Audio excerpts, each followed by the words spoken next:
කාරුණික පින්වත්නි, එහෙමනම් එදා ඉඳලා මෙදා වෙනකන් ලංකාවේ වැව් හැදුවේ කවුද? වෙල්ලස්සේ ලක්ෂයක් වෙල් හැදුවේ කවුද? මේ තියෙන ගස් කොළන් වැව්වේ කවුද? මේ තියෙන ඇලදොල ගංගා රැක්කේ කවුද? මේ රටේ තියෙන භෞමික සම්පත් මෙතෙක් නඩත්තු කරගෙන ආවේ කවුද? ආන් ඒ ආපු පිරිස තමයි ජාතිය කියලා කියන්නේ. දැන් ජාතියට ඉංග්‍රීසියෙන් කියනවා නේෂන් කියලා, ජන වර්ගවලට ඉංග්‍රීසියෙන් කියනවා රේසස් කියලා, වර්ග ඇතුලේ තියෙන කුඩා කුලවලට කියනවා කාස්ට්ස් කියලා.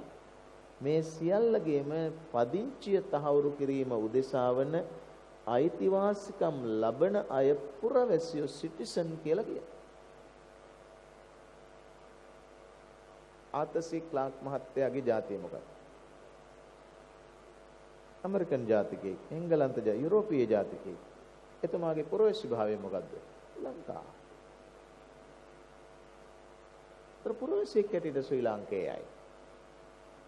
එතකොට ලාංකේය වෙන්න පුළුවන් එහෙම. අපි ඕන තරම් පිටරට ගිහින් ආකලා පිටරට පුරවැසි භාවය ලබා ගත්ත අය ලංකාවේ ඉන්නවා, අපේ රටේ ඉන්නවා.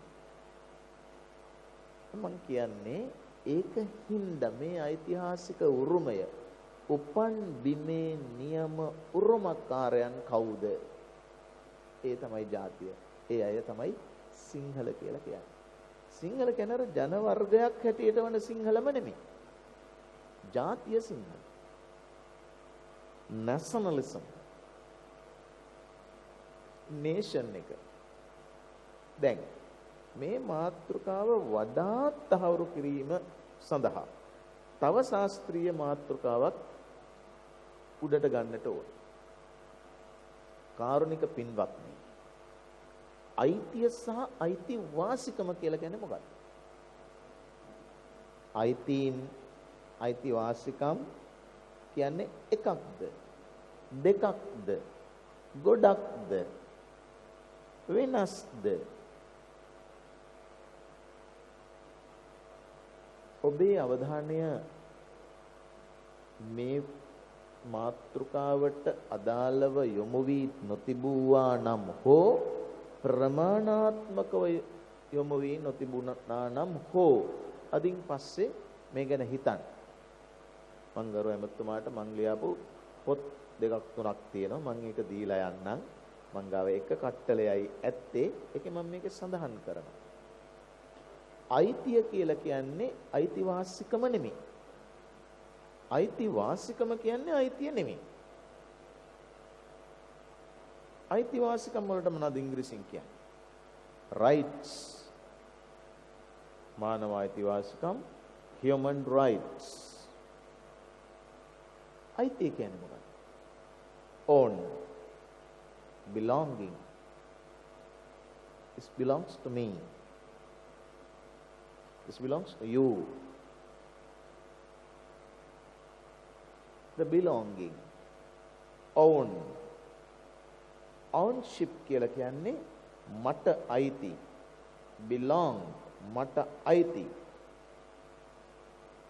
ඒක වෙන කෙනෙකුට අයිති නෑ. ඒක තමයි belong කියන්නේ. right කියන්නේ මොකක්ද? right කියන්නේ අයිතිවාසිකම. අයිතිවාසිකම කියලා කියන්නේ අයිතිය නෙමෙයි. භුක්තියේ බලය. භුක්තියේ බලය. අයිතිවාසිකමයි අයිතියයි අතර තව වෙනසක් තියෙනවා. මට යමක් අයිති නම් ඒක ඇමතුමාට අයිති නෑ. ඇමතුමාට යමක් අයිති නම් මට අයිති නෑ. අයිතිවාසිකම කියලා කියන්නේ එහෙම එකක් නෙවෙයි. මම අයිතිවාසිකමක් භුක්ති විඳිනවා නම් ඔබතුමාට ඒ අයිතිවාසිකම භුක්ති විඳීමේ හැකියාව තියෙනවා. උදාහරණයක් ගමු. අධ්‍යාපනයේ අයිතියක්ද අයිතිවාසිකමක්ද? අයිතිවාසිකමක්. අධ්‍යාපනයේ අයිතිවාසිකම. එතන මොකක්ද ඒක අයිතිවාසිකම කියලා කියන්නේ? මම අධ්‍යාපනය ලබන්න මට තියෙන අයිතිවාසිකම මම භුක්ති විඳිනකොට ඔබතුමාට ඒ අයිතිවාසිකම භුක්ති විඳීමේ හැකියාව තියෙනවා. අහිමි වෙන්නේ නැහැ. ඒවට තමයි රයිට්ස් කියන්නේ. මට ඡන්දේ පාවිච්චි කිරීමේ අයිතිවාසිකම තියෙනවා. ඔබටත් ඡන්දේ පාවිච්චි කිරීමේ අයිතිවාසිකම. මට ඛණ්ඩ අයිතිවාසිකමක් තියෙනවා. ඔබටත් ඛණ්ඩ අයිතිවාසිකමක් තියෙනවා. මං කනවයි කියලා කියන එක ඔබ නොකා ඉන්න හේතුවක් නෙවෙයි. මට මේ රටේ ජීවත් වෙන්න අයිතිවාසිකමක් තියෙනවා. මගේ ජීවත් වෙන්න තියෙන අයිතිවාසිකම ඔබේ ජීවත් වෙන්න තියෙන අයිතිවාසිකම නැති කරන එකක් නෙමෙයි. අයිතිවාසිකම් භුක්ති විඳීම විසින් තව කෙනෙකුගේ අයිතිවාසිකම් උල්ලංඝනය වන්නේ නැහැ. අයිතිය එහෙම නෙවෙයි. අයිතියක් භුක්ති විඳින්න ගත්තොත් තව කෙනෙකුට ඒක භුක්ති විඳින්න බෑ. අපි හිතමුකෝ වනාන්තරයක් කියලා.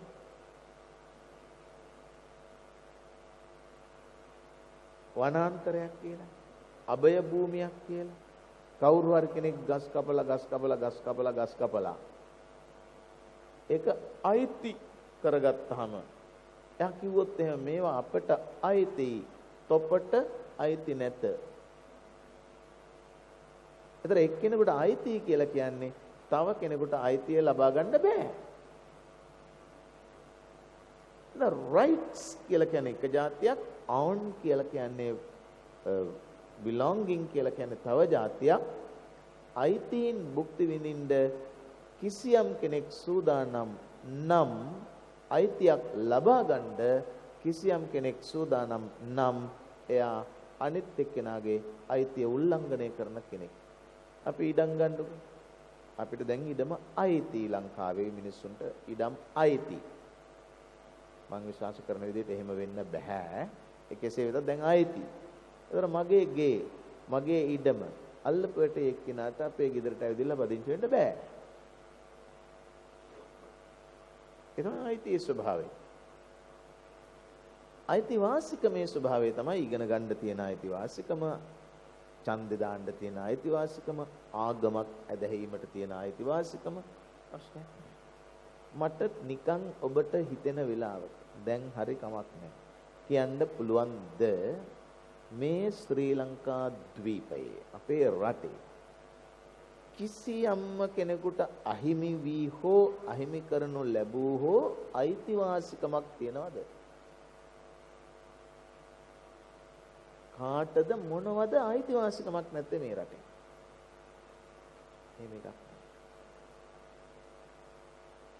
ඕනේ තැනක පදිංචි වෙන්න කාට හරි බාධාවක් තියනවද? බාධාවක් නැහැ. හැකියාවක් තියනවද? අන්න හැකියාවක් නැහැ. ඇයි ඒ? අයිතිවාසිකමක් භුක්ති විඳින්න බැරි වෙලා තියෙනවා නම් කාටද අයිතිවාසිකම භුක්ති විඳින්න බැරි වෙලා තියෙන්නේ?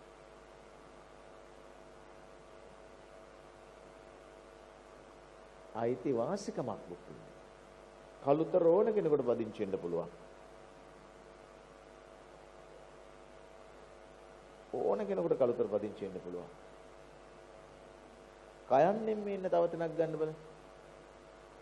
කයන්නෙන් එන කලුතර ඕන කෙනෙකුට පදිංචි වෙන්න පුළුවන්. අයිතිවාසිකමක් තියෙනවා.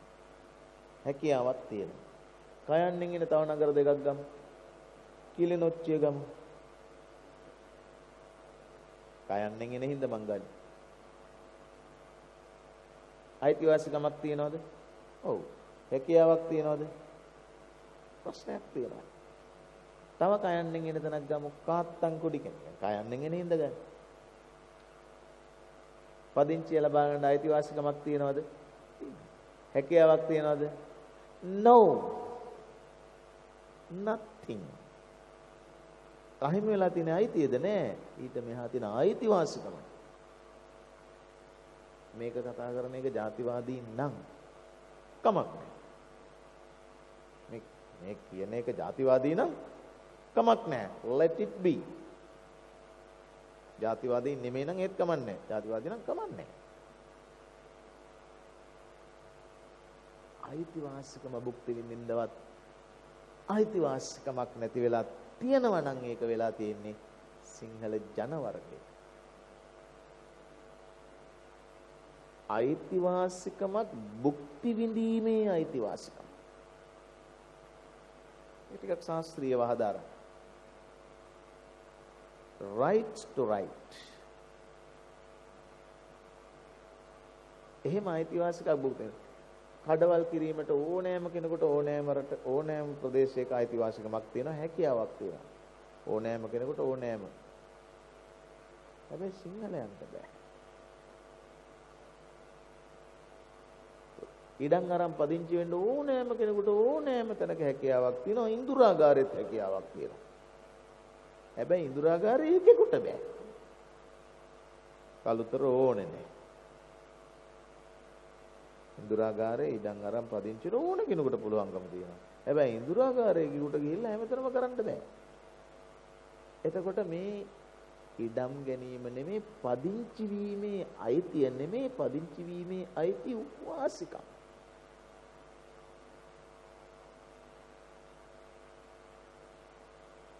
අධ්‍යාපනය ගැන කතා කරන්න වෙලාව නැහැ. අධ්‍යාපනය ලබා ගැනීම අයිතිවාසිකමක්. ඒක වැරදි විදිහට කියනවා අධ්‍යාපනයේ අයිතියක්. අයිතියක් නෙමෙයි, අයිතිවාසිකමක්. කාරුණික පින්වත්නි, ලෝකේ රටක් දියුණු වෙන්න නම් අයිතිය තියෙන්න ඕනේ රාජ්‍යයට. අයිතිය රාජ්‍යයට. අයිතිවාසිකම් ජනතාවට. අපි විශ්වාස කරපු හරි කියලා පිළිගත්ත දේශපාලන ඉගැන්වීම බුදුහාමුදුරන්ගේ දේශපාලන ඉගැන්වීමත් එකද. නිකන් හිතන්නකෝ, ඉඩමක් තියෙනවා. මේ ඉඩමේ වටේ හතර මායිමේ වැට ගහගන්න අපිට පුළුවන්. ඒතර වැට ඇතුලේ ඉඩම මගේ. ඒතර ඒක ඇතුලේ තියෙන පස්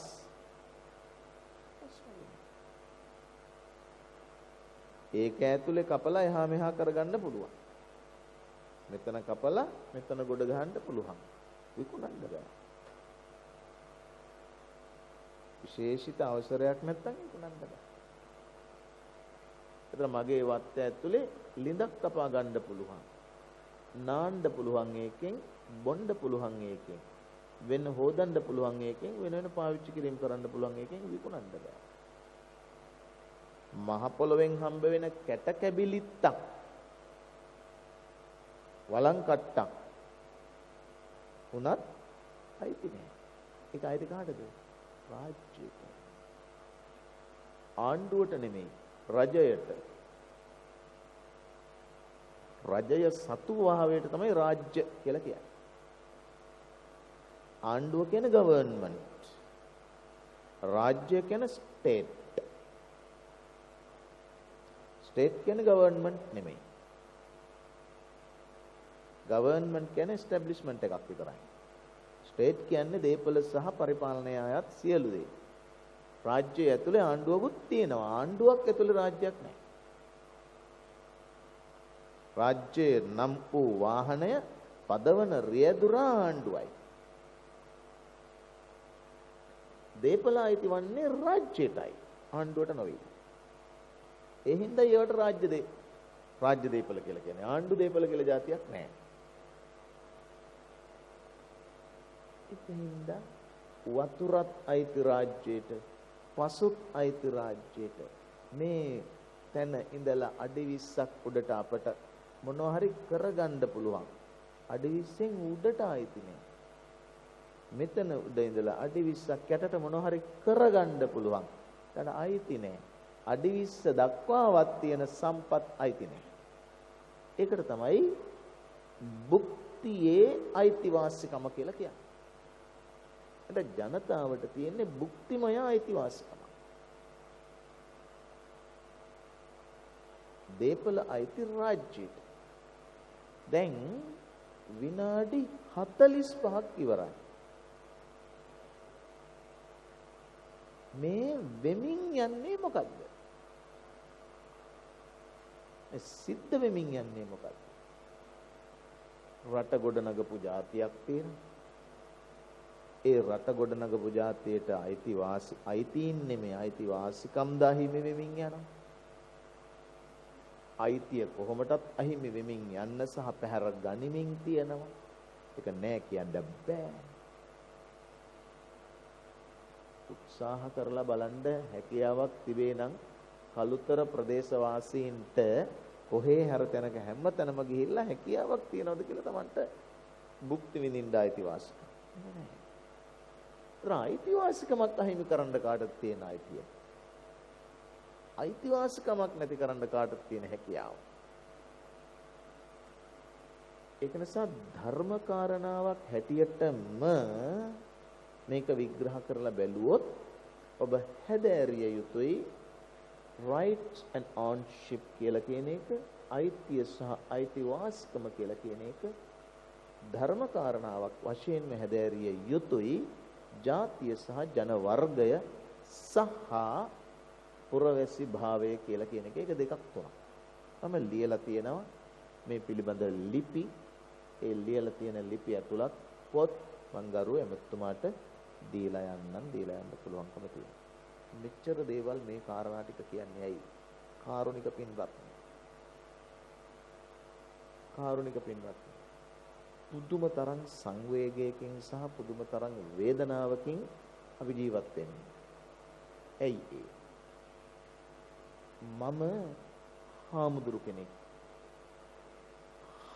කෙනෙක් වෙනකොට අපේ රටේ ස්වභාවය තමයි ලෝකෙ කොහේවත් නැති ක්‍රමයක් තියෙනවා හාමුදුරු කෙනෙක් වෙන්න. ලෝකේ හාමුදුරුවරුත් ඉන්නවා හුඟක් රටවල. 100% බෞද්ධ රට ලංකාව නෙවෙයි. තායිලන්තයත් නෙමෙයි ගරුමැතිතුමනි. 100% බෞද්ධ රට කල්මිකියාව. ඉන්ටර්නෙට් එකේ KALMICA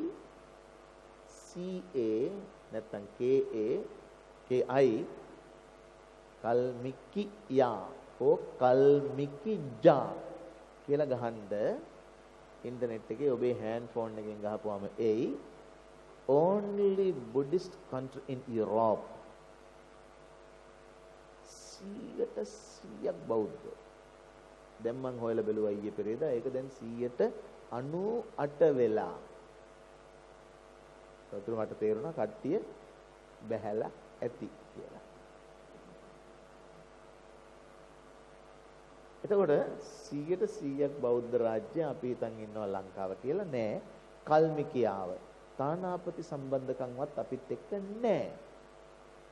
අපි කල්මිකියාව දැනගත්තට කල්මිකියාවේ මිනිස්සු ලංකාව කියන්නේ මොකද්ද කියන්නේ දන්නේ නෑ.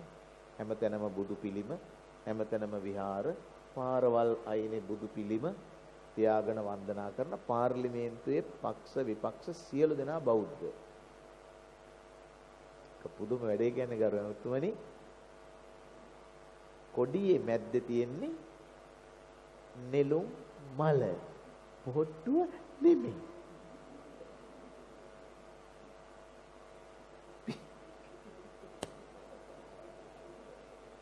බනාසේ වර්ධිනවද මන්දා?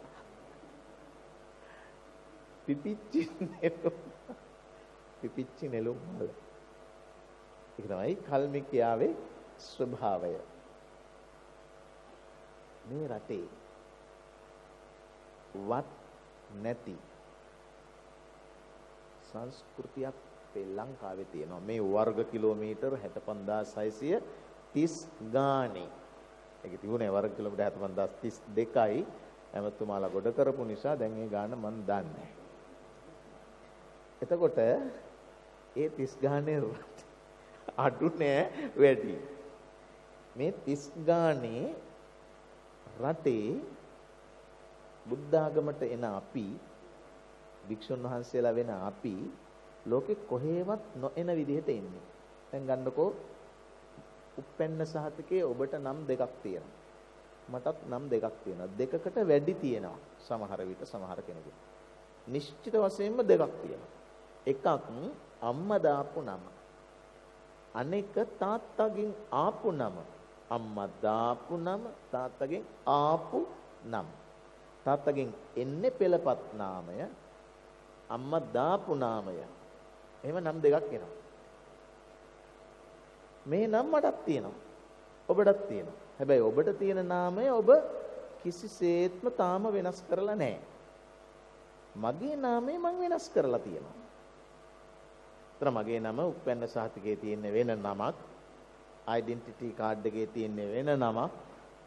ඒතර එහෙම දෙයක් ඔබතුමාලට තිබුණොත් එහෙම ඔබතුමාලට කිසි දෙයක් කරන්න බෑ. ඇෆිඩෙවිට් එකක් දෙන්න ඕන. දිවුරුම් ප්‍රකාශයක් දෙන්න ඕන. ඉතින් අපිත් එහෙම දිවුරුම් ප්‍රකාශයක් අපිට නිශ්චිත වශයෙන්ම තියෙනවා. ඒකට තමයි උපසම්පදා ලේඛනය සහතිකය කියලා කියන්නේ. ඒකෙදී ඒ නම් දෙකම තියෙනවා. මට දාලා අපේ අම්මලා ඉතින් ආදරයට නම් දාන මට දාලා තිබුණේ හරි ලස්සන නමක්. හින්දි සිනමාවේ. සිනමාවේ නෙමෙයි බයිස්කෝප් වල අපේ අම්මලා බැලුවේ බයිස්කෝප් නේ පික්චර්. ඒ අපේ තාත්තලා අම්මලා බයිස්කෝප් බලපු කාලේ හින්දි සිනමාවේ හිටපු ලස්සනම නළුවගේ නම තමයි මට දාලා තිබුණේ. දැන් මේ පින්නතුන් හිතයි මම ඒක කියයි කියලා. නෑ එහෙම වෙන්නේ නැහැ. එහෙම වෙන්නේ නැහැ. හින්දි සිනමාවේ හිටපු හොඳම සංගීතඥයා එවකට හිටියේ ක්‍රිෂෝර් කුමාර්. ඔහුගේ අයියා තමයි මේ නළුවා. කියවෙන්නේ නම. ඒ නම තමයි මට තිබුණේ. කෙස්ස කපන තප්පරයට දෙසරයක් නොහිතා මං ඒ නම අයින් කරනවා. ඒ නම අයින් කරලා මං ගන්නෙ නෑ සිංහල නමක්. ඒකයි මෙතන සැලකිය යුතු දෙය.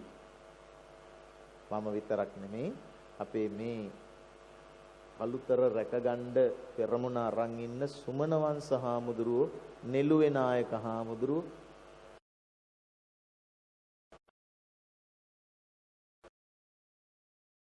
ස්වාමින් වහන්සේලාත් එහෙම තමයි. එමන්න ගුණවහන්සේ නම මොකද? නෙළුවේ. මං ඇහුවා ඒතකොට බේරගත්තේ කවුද කියලා. ඒක උත්තරයක් හම්බුනේ නෙළුවේ කිව්වම මට ආවේ වෙන අර්ථයක්. එතකොට මම ඉඳුරාගාරේ මගේ නම අයින් කරලා මං සිංහල නමක් ගත්තේ නෑ. සිංහල නම් තියෙන හාමුදුරුවෝ නෑ. එරන්ද හාමුදුරුවෝ, ජය සමරවීර හාමුදුරුවෝ, ජයන්ත හාමුදුරුවෝ එහෙම හාමුදුරුවෝ නෑ. සංස්කෘත නම් තියෙන හාමුදුරුවෝ නෑ. සිරිවර්ධන හාමුදුරුවෝ, සෙනවිරත්න හාමුදුරුවෝ, සේනාරත්න එහෙම නෑ. ඉංග්‍රීසි නම් තියෙන හාමුදුරුවෝ නෑ. එඩ්වර්ඩ් හාමුදුරුවෝ, පෙඩ්රික් හාමුදුරුවෝ එහෙම නෑ. වෙන නම් නෑ. සිල්වා හාමුදුරුවෝ, පෙරේරා හාමුදුරුවෝ, ප්‍රනාන්දු හාමුදුරුවෝ, සොයිස හාමුදුරුවෝ එහෙම නෑ. ලංකාවේ හැම හාමුදුරු කෙනෙකුටම නමක් තියෙනවා නම් ඒ නම බුදුහාමුදුරුවන්ගේ භාෂාවෙන් එන බුදුහාමුදුරුවන්ගේ ත්‍රිපිටකයේ එන වචනයක්. ඒක තමයි අපි දාගෙන තියෙන්නේ. පාලි නම. මොකක්ද ඒකෙන් සංකේතවත් වෙන්නේ? මහාන වෙන්න ඉස්සර වෙලා මීට අවුරුදු 50කට කලින් මගේ අම්මා මහාන වුණේ 10න් 1963 ඉපදුනේ. ගාන හදන්න වෙලාව ගන්න එපා 59යි. කවුද මෙහෙම කරනවා? 1963 සිට 73 දක්වා මගේ අම්මාගේ නම තිබුණේ. දැන් මගේ අම්මා බුදු අම්මා. බුදුහාමුදුරන්ගේ නම ආරම්භ